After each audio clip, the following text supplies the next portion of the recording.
Tutorial 9, Mouse Drawing Introduction. In the previous tutorials, we've looked at a set of basic objects that we use all the time for constructing patchers in Max.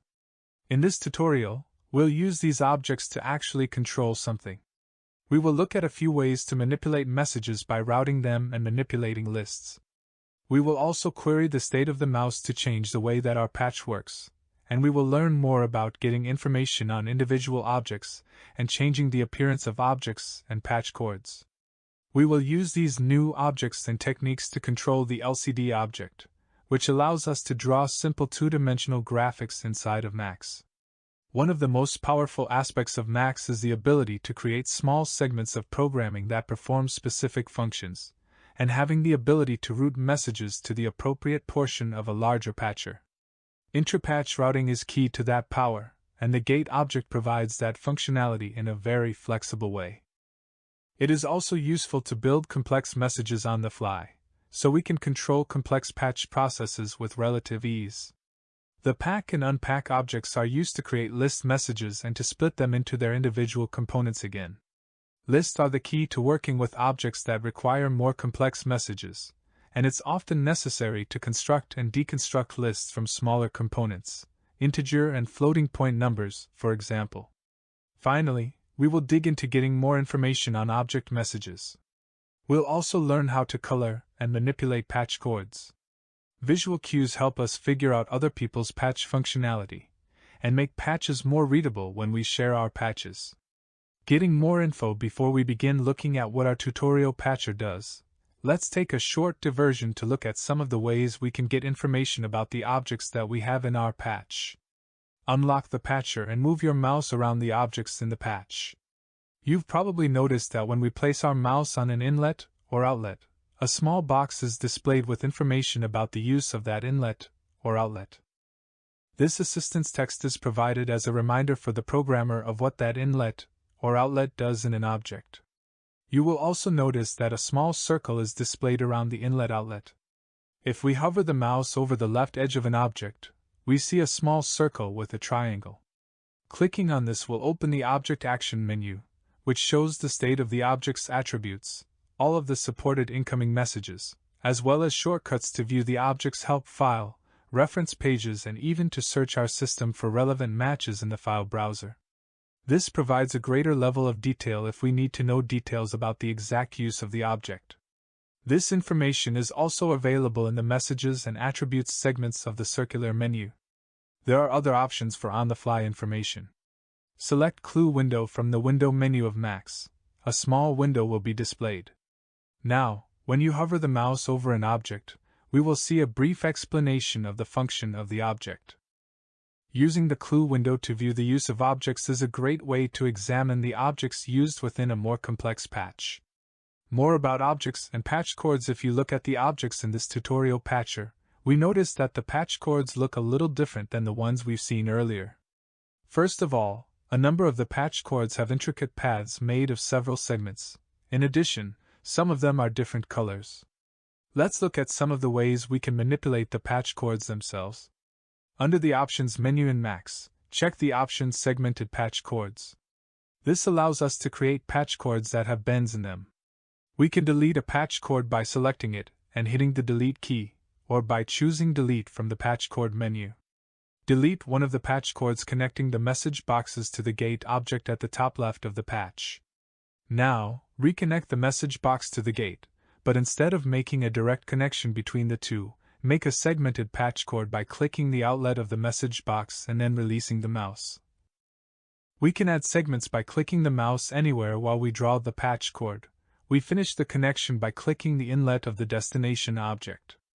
Whether you use straight or segmented patch cords is largely a matter of personal style, but often you can sometimes make a patch look cleaner by using segmented patch cords. Max also can help us clean up our patch cords. Click on the patch cord and hit Shift-Command-Y on the Mac, Control-Shift-A on the PC. Max will segment and reroute the patch cord to avoid overlapping objects. A simple Command-Y gets a cord with a single bend along the shortest path. We can also select several patch cords by holding the Shift key while clicking on patch cords. The command sequence will then reroute all of the selected patch cords. There is no difference whatsoever between a regular and segmented patch cord in terms of how messages are passed between objects. Styles. Finally, let's look at Max's ability to change the color of objects and patch cords. We can select an object or patch cord, then select Format from the upper toolbar. This will display new toolbar with icons for individual elements of objects, background, text, borders, whatever it's got. Selecting the appropriate icon will let you color the blink of a button. We've been coloring objects as we introduce them in the tutorials. As you can see, it's a great way to focus attention on important items within our patch. In addition to carefully coloring each object, you can save the color scheme as a style. The text at the left of the Format toolbar is a drop-down menu. If a colored object is selected, you can define its color scheme as a style with a distinct name. These names will then be stored in the patch so you can easily apply them to other objects of the same type. You can even save your styles in a library so they will be available in all of your patches. Finally, there are several style sets supplied if you feel the default look is a bit austere. Working with the gate object now, let's look at what the patcher does. In our tutorial patcher, we find two small patches and one very large patch. The patch at the top left is where we will start. This patch shows the gate object in action. The gate object is one of the most important objects used for dynamic message routing within Max. We will start by clicking on the message labeled 1, then changing the value of the number box attached to the right inlet of the gate. When we do this, we see that the value of the number box is sent out the left outlet of the gate. If we click on the message labeled 2 and alter the number box again, we see that the changes are now sent out the right outlet of the gate. As we can see, the number sent into the left inlet determines the routing of the message received in the right inlet. In essence, the left inlet determines which outlet is opened. Now, click on the message labeled 0 and change the number on the right. The message never makes it out of the gate. The 0 message has closed all of the outlets. This is useful for situations where we want to suppress messages within our patch. For example, when we need to selectively enable and disable numbers flowing from one part of our patch to another. As an exercise, change the gate object to have a 4 for an argument. We see that the object changes. It now has 4 outlets. The argument to gate determines the number of outlets that the object has.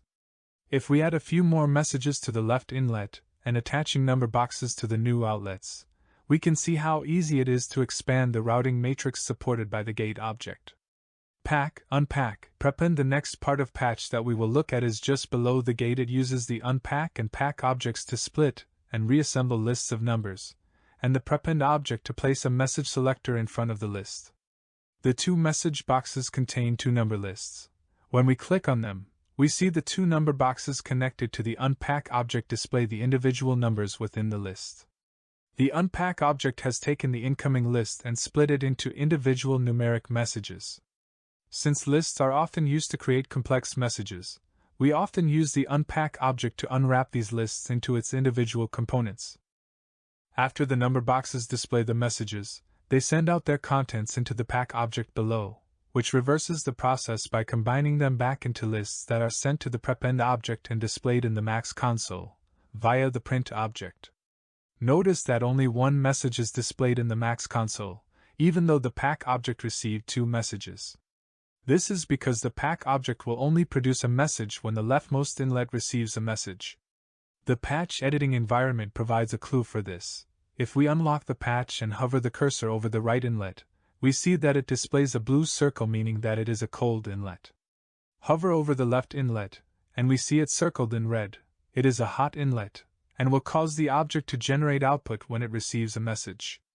We can confirm this by typing other numbers into the number boxes that are sandwiched in between the unpack and pack. Only the left-hand number box will cause a list to come out of the pack object. The arguments to pack and unpack determine both the number of inlets and outlets, respectively, the object will have, but also the type of message that can be sent into those inlets. In our case here, both of these objects are working with two-element lists made up of integer numbers. If the list we were making required floating point numbers, we could have used 0 as an argument. Similarly, if a symbol was needed in the list, we could have used the letter S. Types of data can be mixed and matched within a list. Notice that the prepend object places the word the list in front of the list of numbers coming out of the unpack. This symbol can be any word we like, but in many cases in Max we use prepend to place a message selector at the start of a list before sending it into an object that has a special use for that message. The LCD object. Now it's time to attack the big patch to the right. Let's see what it does by turning on the Metro object at the top of the patch by clicking the toggle object to 1. The large rectangular object at the right of the patch is an LCD object. We can use this object to draw pixels, lines, shapes, text, and other simple two-dimensional vector graphics. If you drag the mouse in this area while holding down the mouse button, we see that it draws lines wherever you go. Release the mouse button, and the drawing will stop. If you hold down the Shift key, Option Alt key, or a combination of both, the LCD object draws different shapes under the mouse rather than lines. There are 3 colored message boxes above the LCD that can be used to change the foreground color of the drawing, and another message box that will send a clear message to the LCD, erasing its screen. One of the key sections of this patch is the handling of the Shift and Option Alt keys. This is done by the modifiers object, which is pulled using the Metro, and reports the current setting of the various modifier keys on your keyboard. In this case, we use the outlets that report the Shift and Option Alt keys. We multiply the Option key state by 2 and add it to the state of the Shift key. The result is that Shift alone will give us the value 1, Option Alt alone will give the value 2, and the combination will give us 3. If no modifier keys are depressed, the value will be 0. This type of patch circuit is perfect for controlling the state of the gate object below. In addition to providing a drawing surface, the LCD object can give us the current location of the mouse in a manner analogous to the mouse state object, only relative to the position of the LCD in the patch. Sending the message idle1 to the object allows us to get mouse coordinates regardless of whether or not the mouse is actually clicked inside the LCD. We enabled idle mousing when we turned on the toggle box above. These coordinates are provided by the second outlet of the LCD object. We can see the values in the number boxes at the bottom, after they've been split apart by the unpack object. This list is also sent to the right inlet of the gate object.